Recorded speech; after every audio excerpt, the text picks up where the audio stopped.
네, 우리는 어떤 일을 시작하기 전에 준비를 잘 해야 합니다. 준비가 잘 된 것과 잘 되지 않는 것은 너무나도 큰 차이가 있습니다.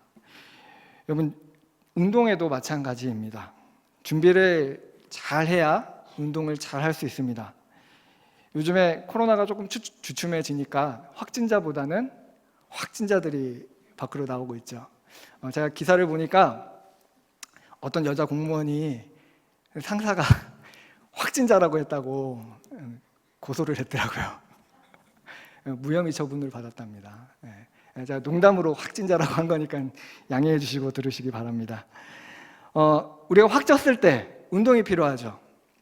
그런데 운동을 시작하기 전에 우리는 반드시 준비 운동을 해야 합니다.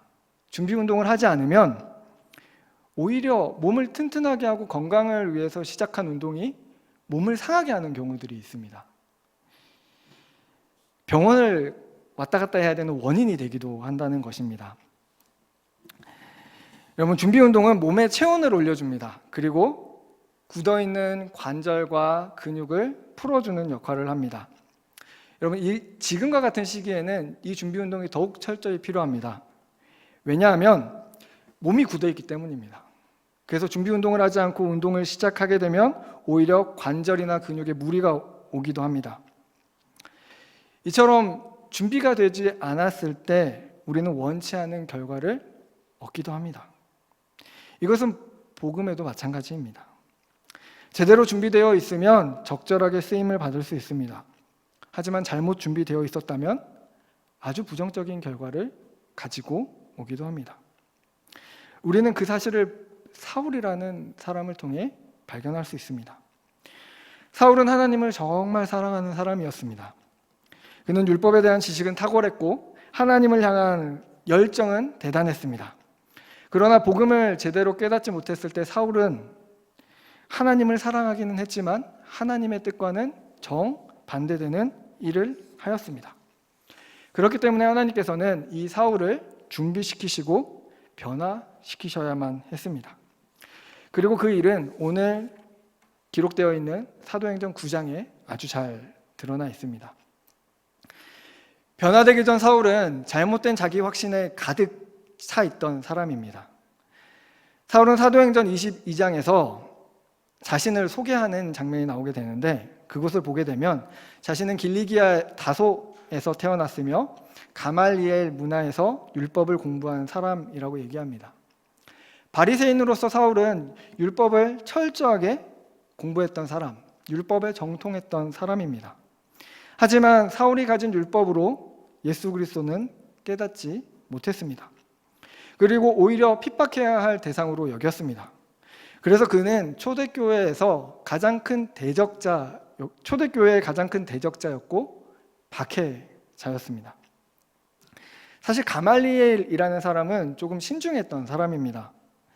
사울의 스승이었던 가말리엘은 율법 교사로서 백성들에게 인정받는 사람이었습니다.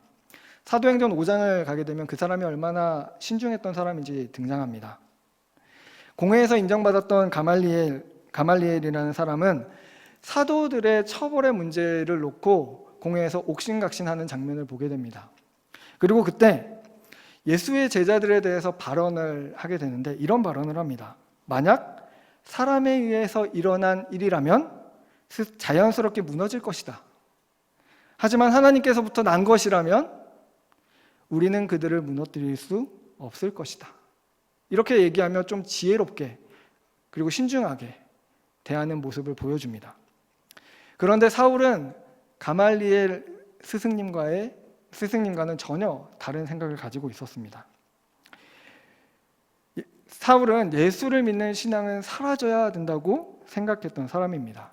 그리고 그렇게 생각한 결정적인 계기를 준 일이 바로 스데반의 순교였습니다. 사울은 스데반의 설교를 들었습니다. 스데반이 순교하기 전에 했던 설교의 중심 내용을 보게 되면 반성전, 성전을 이제 옹호하지 않는 설교를 했다는 것이죠. 그리고 반율법적인 설교를 했습니다. 이 설교를 들은 군중들이 화가 나서 돌로 스데반을 쳤던 것이죠. 그런데 사울은 그가 죽임을 당하는 모습을 지켜보고 있었습니다. 그리고 오히려 그가 죽임을 당하는 것이 마땅하다고 말했습니다. 8장 1절을 가게 되면 사울이 그가 죽는 것이 마땅하다고 여기는 모습이 등장하게 됩니다. 사울은 이것을 하나님을 향한 열정이라고 생각했습니다. 잘못된 자기 확신에 가득 차서 그들이 행하는 폭력을 정당화했던 것이죠. 그리고 사울은 자신 스스로를 구약 시대의 비느하스와 엘리야 같은 사람, 그리고 마따디아라는 그런 사람과 같은 역할을 해야 하는 사람으로 생각했습니다. 구약 성경을 보게 되면 시딤에서 이스라엘 백성들이 바알부올에게 가담했던 사건이 있었습니다. 그때 비느하스가 창을 들어 음행하고 있는 남자를 찔러 죽입니다. 그가 찔러 죽임을 통해 그 남자를 찔러 죽여서 하나님의 진노를 그치게 했습니다. 또한 엘리야가 바알과 아세라 선지자들을 놓고 어떻게 했습니까? 그들을 모두 죽였습니다. 그래서 이스라엘의 신앙을 지켜야 한다고 생각을 했던 것이죠. 여러분, 중간기 때 마따디아라는 사람은 돼지피를 제단에 드리는 일을 보고 붕괴합니다. 그리고 마카비 혁명을 일으켰습니다. 하나님의 성전을 지켜야 된다고 생각을 했던 것이죠. 바울도 마찬가지, 사울도 마찬가지입니다. 하나님을 위해 자신은 거룩한 일을 한다고 생각했습니다. 그리고 이런 자기 확신에 가득 찬 사울은 예수를 믿는 신앙을 가진 사람들을 잡아들이기 위해 대제사장들을 찾아가서 공문을 달라고 요청을 합니다. 그런 열정까지 보여주는 것입니다. 그리고 그 공문을 들고 다메섹으로 향했습니다. 이 당시 사울이 받았던 공문은 로마인들까지도 인정하는 공문이었습니다. 그 당시 대제사장들에게는 조금 특별한 권한이 있었습니다. 로마 사람들에게 부여받은 권한이었습니다.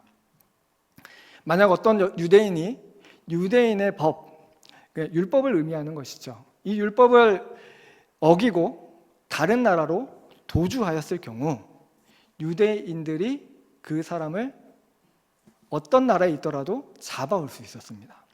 그래서 유대인의 법으로 처벌할 수 있는 권한을 가지고 있었던 것입니다. 그래서 그 권한을 대제사장이 공문을 써서 사울에게 주었던 것입니다. 그리고 이 대제사장들의 공문을 받은 사울은 아주 효과적으로 예수를 믿는 신앙이 전파되는 것을 막기 위해 다메섹이라는 지역으로 향합니다. 다메섹은 이방 지역으로 나가는 통로와 같은 곳입니다. 그리고 많은 인구를 가지고 있었기 때문에 이곳만 막는다면 더 많은 곳으로 예수 그리스도를 믿는 신앙이 퍼지지 않을 것이라고 생각했던 것입니다. 결국 그는 이러한 잘못된 자기 확신을 가지고 위협과 살기가 가득하여 다메섹으로 향했습니다. 하나님을 향해 거룩한 열정을 품어야 했었던 사울이라는 사람이 선한 영향력을 끼치지는 못할 망정 하나님의 이름으로 위협과 살기를 품고 다른 사람들에게 나갔던 것입니다.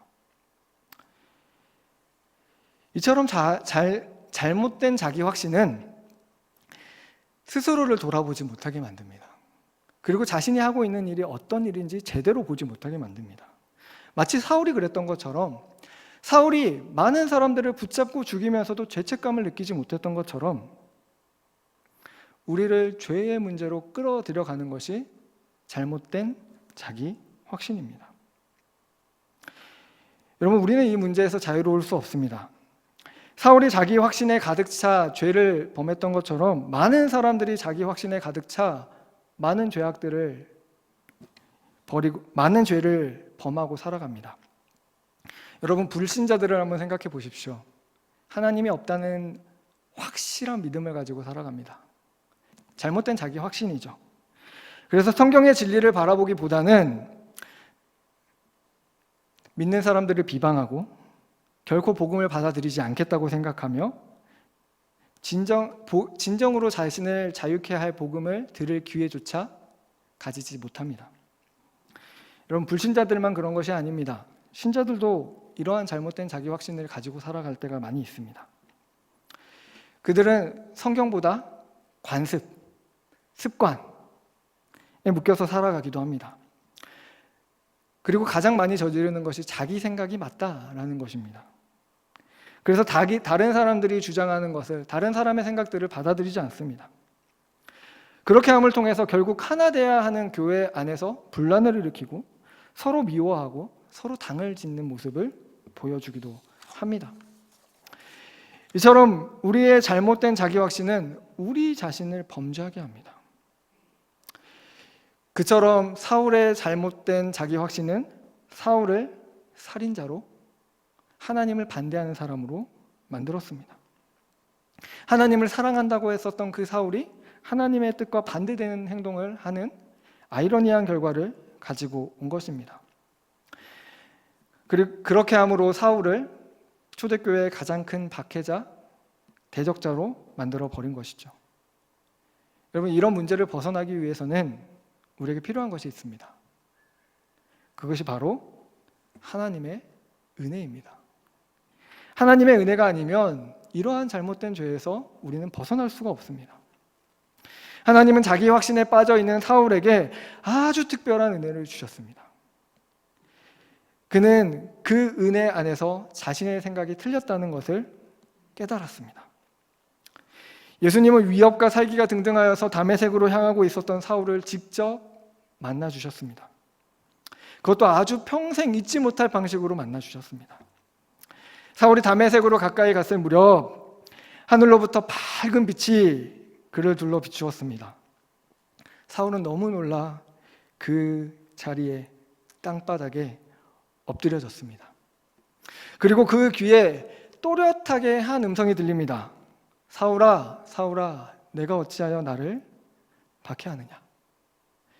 여러분, 그 당시 랍비들은 바트콜이라는 현상이 있다라고 말을 했습니다. 바트콜이라는 현상이 있다고 했는데, 이 바트콜이라는 것은 하나님의 음성이 들렸다, 하나님의 목소리라는 것을 의미하는 것입니다. 사울이 어떤 사람이었습니까? 바리새인이었습니다. 사울은 이 바트콜의 현상을 분명히 알고 있었습니다. 그래서 그 음성이 들리는 그 즉시, 이것은 신의 음성이다, 즉 하나님의 음성이다 라는 사실을 즉각 알아차렸습니다. 그래서 사울이 무엇이라고 대답합니까? 주여, 누구시니까? 여기서 그 음성을 향해 무엇이라고 부릅니까? 주여라고 불렀습니다. 누군지 모르기 때문에 선생님, 저기요 라고 부른 것이 아니라 분명하게 주여라고 불렀습니다. 즉, 이 모습만 보더라도 그 음성이 하나님께로부터 온 음성이라는 사실을 분명히 알 수 있습니다. 그리고 사울은 하나님이 누구십니까? 하나님이 어떤 분입니까? 라고 주여 누구시니까? 라고 물었습니다. 그런데 그 대답은 사울이 진정으로 감당할 수 없는 대답이었습니다. 그 음성이 사울의 물음에 이렇게 답합니다. 나는 내가 박해하는 예수라. 여러분, 이 음성을 들은 사울이 어떤 감정을 느꼈을까요? 사울에게 말씀하신 그 신적 존재가 불과 얼마 전 십자가에 못 박혔지만 지금은 살아나셔서 하나님의 보좌 우편에 앉아 계신 예수님이라는 겁니다. 사울이 잘못된 자기 확신에 빠져서 핍박하고 박해하였던 그 예수 그리스도라는 것입니다. 그리고 참된 복음을 전했던 스데반이 죽어 마땅하다고 생각하였던 그 스데반이 전했던 예수라는 것입니다. 그리고 그 예수를 믿는 사람들을 잡아서 더 이상 확산시키지 않기 위해 아주 확실한 방법으로 그들을 박멸하기 위해, 그 이름을 없이 하기 위해 그는 다메섹으로 향하고 있었던 중이었습니다. 사울은 아무 대답도 못합니다. 아무 대답도 할 수 없었던 것이죠. 충격적인 답변이었습니다. 그리고 그 음성은 계속해서 말을 말씀을 이어나가십니다. 시내로 들어가면 내가 행할 것을 이룰 자가 있을 것이라. 이런 말씀에도 사울은 아무것도 대답할 수 없었습니다. 그리고 얼마 후 자리에서 사울은 일어났습니다. 눈은 떴지만 아무것도 보이지 않았죠. 결국 사람들의 손에 이끌려 그는 다메섹으로 들어갔습니다. 너무나도 충격적인 사실에 식음을 전폐하였습니다. 자지도 않았습니다. 그리고 무엇하고 있었습니까? 예수님이 아나니아에게 사울에 대해서 설명하실 때 그가 기도하는 중이다 라고 이야기하셨습니다. 그는 충격적인 사실을 받아들고 사흘 동안 기도하였습니다. 먹지도 마시지도 자지도 않은 채 기도하며 하나님께 매달린 것입니다. 예수님을 만난 사울은 의지와 지성과 감정이 모두 변했습니다. 불신으로 가득했었던 그의 마음은 믿음으로 가득 찼습니다. 여러분, 고린도에 사울이 복음을 전할 때 이 말씀은 아마 자신의 경험을 비추어서 설명하는 것 같습니다. 우리 고린도후서 4장 4절, 6절 말씀 두 절을 한번 같이 읽었으면 좋겠습니다. 함께 스크린을 보고 함께 읽어보도록 하겠습니다. 그 중에 이 세상의 신을 믿지 아니하는 자들의 마음을 혼미하게 하여 그리스도의 영광의 복음의 광채가 비치지 못하게 함이니 그리스도는 하나님의 형상이니라. 6절 한번 같이 읽어보도록 하겠습니다. 어두운데 빛이 비치리라 말씀하셨던 그 하나님께서 예수 그리스도의 얼굴에 있는 하나님의 영광을 아는 빛을 우리 마음에 비추셨느니라. 아멘. 여러분, 이런 표현들이 어떻게 나올 수 있었을까요? 사울은 믿지 아니함으로 혼미해졌었던 자기 마음을 알았습니다.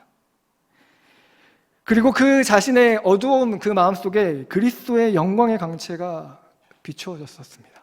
그 다메섹의 도상에서 어두운 사울의 마음에 빛이 비추어졌고 예수 그리스도를 알게 되었습니다. 오늘 본문에는 분명하게 기록되어 있지 않지만 사울의 증언들에 따르면 그는 이 사건 때 분명하게 예수 그리스도의 모습을 보았습니다. 분명히 보았습니다. 예수님은 이런 사울을 변화시키기 위해서 이런 놀라운 사건을 준비하셨던 것입니다. 분명하게 자신을 보여주셨고 전인격적으로 사울을 변화시켜 주셨습니다. 그러나 예수님께서 하신 일은 여기에서 멈추지 않습니다. 예수님은 잘 준비되었던 한 사람을 사울에게 보내셨습니다. 그가 누구였습니까? 바로 아나니아였습니다. 다메섹에 있는 아나니아를 사울에게 보내셨습니다. 왜 다메섹에 있는 이 아나니아라는 사람을 사울에게 보내주셨을까요? 그것은 바로 사울의 회심을 분명하게 증언해 줄 사람이 필요하였기 때문입니다. 여러분, 아나니아는 정말 준비된 사람이었습니다. 사울이 22장에서 자기를 소개하며 자기가 어떻게 회심했는지 설명을 하면서 이 아나니아라는 사람에 대해서 어떤 사람인지 소개하고 있는 장면이 있습니다. 22장 13절에 이렇게 기록되어 있습니다. 그는 율법에 따라서 경건한 사람이었다. 그리고 다메섹에 살고 있는 모든 유대인들에게 칭찬받는 자였다. 여러분, 학자들은 이 아나니아라는 사람이 예루살렘에서 박해를 피해 도망친 사람이 아니라 다메섹 사람이라고 설명합니다. 다메섹에서 복음을 받아들이고 하나님의 말씀대로 순종할 수 있었던 사람이었습니다. 그리고 그는 예수님의 지시, 예수님의 말씀에 충실히 따를 수 있었던 사람이었습니다. 그렇기 때문에 예수님은 아나니아를 부르셨습니다. 그리고 무엇이라고 말씀하십니까? 직가라는 거리로 가서 유다의 집에 있는 다소 사람 사울을 만나라 라고 말씀하십니다. 여러분, 아나니아의 입장에서 이 말씀은 전혀 순종하고 싶은 말이 아니었을 것입니다. 예수님의 명령을 따르는 것이 쉽지는 않았을 것입니다. 아나니아는 사울이 어떤 사람인지 들었습니다. 예루살렘에서 어떤 일을 행했는지, 그가 주의 이름을 부르는 자들을 어떻게 핍박했는지 다 들었습니다. 그뿐만이 아니라 다메섹으로 온 이유가 예수를 믿는 자들을 잡아가기 위해서임을 분명히 알고 있었습니다. 그런데 그를 만나러 가라고 하는 예수님의 음성이 들리는 겁니다. 그를 찾아가는 일은 위협을 무릅쓰는 일이었습니다. 결코 순종하기 쉽지 않은 일이었습니다. 그러나 예수님은 사울이 어떤 사람이 될 것임을 아나니아에게 설명하셨습니다. 사울은 예수님의 이름을 이방인과 임금들과 이스라엘 자손에게 전하기 위해 택한 그릇이라고 예수님이 설명하셨습니다.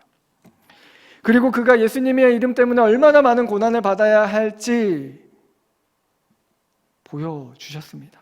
알려주셨습니다. 알게 하시겠다고 말씀하셨습니다. 그렇기 때문에 아나니아는 이 예수님의 음성에 순종할 수밖에 없었습니다. 그런데 아나니아의 순종은 형식적인 순종이 아니었습니다. 아나니아는 사울을 찾아가 이렇게 고백합니다. 형제 사울아. 대적자인 사울을 뭐라고 부릅니까? 형제라고 불렀습니다. 예수님의 말씀을 듣고 믿음으로 사울을 형제라고 불렀습니다. 그리고 예수님의 말씀대로 아나니아는 사울을 위해 기도하였습니다. 그러자 눈꺼풀에 비닐 같은 것이 벗겨졌습니다. 그리고 보게 되었습니다. 눈에서 비닐 같은 것이 벗겨지며 벗어지며 다시 보게 되었습니다. 그리고 오늘 본문에 기록되어 있지 않지만 사도행전 22장에는 분명하게 아나니아를 통해 사울이 어떤 삶을 살아야 할 것인지 분명하게 알려주셨다라고 기록하고 있습니다. 그리고 주저하고 있는 사울에게 세례를 준 것이 아나니아였습니다. 아나니아를 통해 또한 어떤 일을 했냐면 다메섹에 있는 제자들과 함께 지내게 해주었습니다. 여러분, 제자들에게 사울이라는 사람을 데리고 간 사람이 아나니아였습니다. 교제하게 하였고 그가 한 형제가 되었음을 인정하게 하였던 것입니다.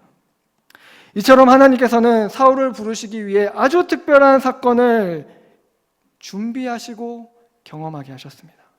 그뿐만이 아니라 아나니아라는 준비된 사람을 보내셔서 사울을 따뜻하게 형제로 맞아주게 하셨습니다. 그뿐만이 아니라 사울이 제자가 되었음을 증명하게 해주셨습니다. 이처럼 잘못된 자기 확신의 문제를 가지고 있는 우리에게도 하나님의 은혜가 필요합니다. 예수님께서 사울을 특별히 만나 주셨던 것처럼 우리에게 말씀의 빛으로 찾아와 주셔서 우리의 잘못된 생각들을 깨닫게 해 주실 때야만 우리는 우리의 잘못된 확신에서 벗어날 수 있습니다. 우리의 제된 행동을 돌이킬 수 있습니다. 그래야지만 우리는 하나님의 영광의 비단에 거할 수 있습니다. 때로는 아나니아와 같은 사람을 우리에게 보내주셔야 합니다. 그래서 말씀으로 위로받게 하셔야 되고 말씀으로 도전받게 해주셔야 합니다. 그렇게 해야만 우리는, 그런 도움들이 있어야지만 우리는 예수님을 닮아가는 제자로 살아갈 수 있습니다. 그래야 우리는 제대로 준비되어 하나님의 꿈을 꾸며 말씀대로 살 수 있는 것입니다. 그렇다면 하나님의 특별한 은혜로 우리의 잘못된 마음을 깨닫고 하나님의 사람으로 준비되어야 하는 우리는 어떻게 살아야 하겠습니까? 먼저 우리는 우리의 자신을 말씀에 비추어 보아야 합니다. 우리가 아침에 일어나 외출을 준비하며 거울을 매일같이 보듯이 우리는 말씀의 거울 앞에 우리 자신을 비추어 보아야 합니다. 칼빈이 했던 유명한 말이 있죠. 개혁된 교회는 항상 개혁되어야 한다. 여러분, 이것은 우리가 속한 교단, 우리가 추구하는 개혁주의 신앙의 가장 핵심적인 교리입니다. 개혁된 교회가 항상 개혁되어야 한다는 것은 말씀을 통해 변화된 우리는 항상 말씀을 통해 계속적으로 변화되어야 한다는 것입니다. 말씀을 통해 변화된 우리는 우리가 죄로 인해 얼룩진 부분들이 없는지 항상 말씀으로 점검해야 한다는 것입니다. 우리는 이러한 점검이 매일같이 필요합니다. 왜냐하면 우리의 마음은 죄로 기울어지는 경향성을 갖고 있기 때문입니다. 조나단 에드워드가 이런 얘기를 했습니다. 우리는 죄로 기울어지는 마음을 갖고 있다. 그걸 경향성이라고 했습니다. 그렇기 때문에 우리는 의지적으로 매일같이 말씀의 거울 앞에 우리 자신을 비추어 보아야 합니다. 그래야 우리는 잘못된 자기 확신 안에 거하지 않을 수 있습니다. 우리의 잘못된 생각을 말씀으로 돌이킬 수 있습니다. 이 사실을 기억하고 우리는 매일 우리를 말씀의 거울 앞에 비추어 보아야 합니다. 그렇게 말씀의 거울 앞에 매일같이 우리를 비추는 저와 여러분이 되시길 소망합니다. 두 번째로 우리는 복음을 위해 준비되어야 합니다. 예수님은 사울을 변화시키기 위해 아나니아라는 사람을 사용하셨습니다. 아나니아는 참 준비가 잘 되어 있었던 사람입니다. 경건으로 준비되어 있던 자였고 많은 사람들에게 칭찬받는 좋은 사람이었습니다. 그리고 예수 그리스도의 음성에 순종할 수 있는 마음도 가지고 있었습니다. 그렇기 때문에 이렇게 준비되어 있었던 사람이었기 때문에 사울을 부르는 위대한 일에 쓰임받을 수 있는 사람이었던 것입니다. 우리는 아나니아처럼 복음을 위해 사용되도록 준비되어야 합니다. 말씀을 통해 우리는 경건한 자세를 유지해야 합니다. 그리고 언제든지 하나님의 말씀에 순종할 수 있도록 준비되어 있어야 합니다. 또한 복음이 필요한 상황, 그 상황 속에서 복음을 어떻게 하면 전할 수 있을지 우리는 날마다 준비되어 있어야 합니다. 또한 복음이 필요한 사람이 누구인지 살펴볼 수 있는 눈도 있어야 합니다. 또한 담대하게 복음을 전할 수 있는 용기도 우리에게 있어야 합니다. 우리는 이러한 것들을 준비해야 합니다. 이 사실을 기억하고 아나니아처럼 잘 준비되어 하나님께 복음으로 쓰임받는 저와 여러분이 되시길 소망합니다. 20세기 초에 인도에서 사울과 비슷한 방식으로 부르심을 받은 한 사람이 있습니다. 그 사람은 맨발의 선교사로 불렸던 선다싱이라는 분입니다. 그는 힌두교 가문에서 태어났고 그는 힌두교 교파인 시크교라는 곳에 사제가 되기를 소망했던 사람입니다. 그런데 국가에서 운영하는 학교가 너무 멀어서 기독교인들이 운영하는 학교를 다니게 되었습니다. 그런데 그는 힌두교를 믿었기 때문에 기독교에 대해서 아주 적대감을 품고 있었던 사람이었습니다. 성경 수업 시간을 방해하기도 했고 심지어 성경을 불에 태우기도 했습니다. 사람들을 비방하기도 하고 그래서 전학을 가야 하는 상황까지 있었습니다. 그러나 14세에 14살 때 질병으로 어머니를 잃으면서 우울증과 여러 가지 허무함이 밀려 들어왔습니다. 그리고 힌두교에서 가르치는 진리에 대한 회의감까지 있었습니다. 이런 우울감과 밀려 들어오는 회의감 때문에 어느 날 그는 이렇게 생각합니다. 이런 결심을 합니다. 내가 기독교에서 말하는 하나님께 한번 기도해보고 응답이 없을 경우 철도에 뛰어들어 삶을 끝내겠다. 그리고 기도를 하기 시작합니다. 1904년 12월 18일 새벽 5시경 기도를 하고 있는 선다싱에게 갑자기 밝은 빛이 임합니다. 밝은 빛이 그 방을 가득 채웁니다. 그리고 예수님의 음성이 들립니다. 내가 얼마 동안 오래 나를 박해할 것이냐? 나는 너를 구원하러 왔다. 너는 바른 길을 알기 위해 기도하면서도 왜 나를 받아들이지 않느냐? 여러분 어떤가요?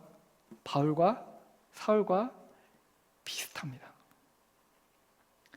이 사건은 기독교에 대해 적대적이었던 선다싱을 변화시켰습니다. 예수님을 만난 선나싱은 주님을 위해 살기로 결심합니다.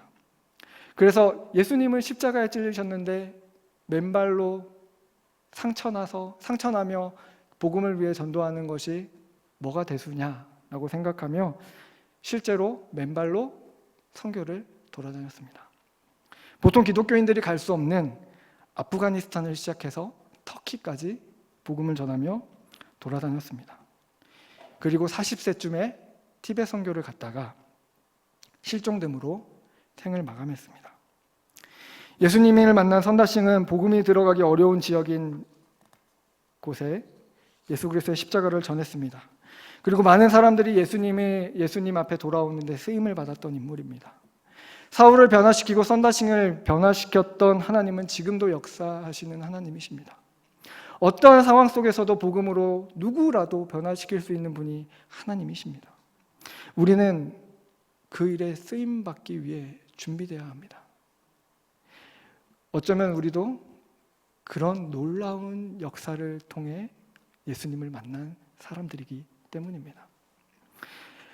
우리는 우리가 만난 그 예수님을 전해야 합니다. 하나님은 우리를 그렇게 부르셨습니다. 그렇기 때문에 우리는 복음을 위해 준비되어야 합니다. 우리는 복음을 전하는 믿음의 사람들로 아주 잘 준비되어야 합니다. 여러분, 우리는 지금 얼마나 잘 준비되고 있습니까? 얼마나 경건의 삶을 힘쓰고 있습니까? 얼마나 많은 사람들 앞에 복음을 외치고 있습니까? 얼마나 많은 시간 동안 말씀의 거울 앞에 나 자신을 비추어 보고 있습니까? 우리가 준비된 그때 하나님께서는 준비된 상황을 통해 우리에게 새 생명을 살리는 놀라운 역사를 일으키실 것입니다. 우리는 그 날을 기대하며 말씀의 거울 앞에 나를 비추어 잘못된 나의 생각을 변화시켜야 합니다. 그리고 하나님 앞에 복음을 위해 잘 준비된 믿음의 사람들로 세워져야 합니다. 이 사실을 기억하고 잘 준비되어 복음을 정말 담대하게 전하는 이 어려운 시기에 복음밖에 없지 않습니까? 거꾸로 얘기하면 복음만이, 과학도 아니고 의료도 아니고 복음만이 진리이지 않습니까? 그렇게 담대하게 전할 수 있는 저와 여러분이 되시길 주님의 이름으로 축원합니다. 이 시간 함께 기도하도록 하겠습니다. 우리 먼저 말씀을 기억하며 기도하도록 하겠습니다. 우리가 스스로 매일 말씀의 거울 앞에 서도록 인도하여 주옵소서. 우리가 거룩한 삶을 살아가도록 인도하여 주옵소서. 하나님을 닮은 사람들이 되게 하여 주옵소서. 우리가 복음으로 준비된 사람들이 되게 하여 주옵소서. 복음을 전하는 주님의 제자로 쓰임받게 하여 주옵소서. 우리 이렇게 기도하도록 하겠습니다. 그리고 이 시간 코로나의 영향으로 어려움을 당하고 있는 많은 전 세계 곳곳에 회복을 위해 기도하도록 하겠습니다. 또한 우리나라의 사회와 경제가 회복되도록 기도하도록 하겠습니다. 우리의 신앙이, 우리의 교회가 위축되지 않고 더욱더 복음으로 나아가는 교회들이 되도록 기도하도록 하겠습니다. 담임 목사님과 부교역자들을 위해 기도해 주시고 선교사님들의 사역이 위축되지 않도록 기도해 주시고 어려움을 겪고 있는 모든 환우들을 위해 기도해 주시고 또한 가지고 나온 기도 제목을 놓고 하나님께 기도하도록 하겠습니다. 이 시간 다 함께 주여 한번 외치고 간절히 기도하도록 하겠습니다. 주여!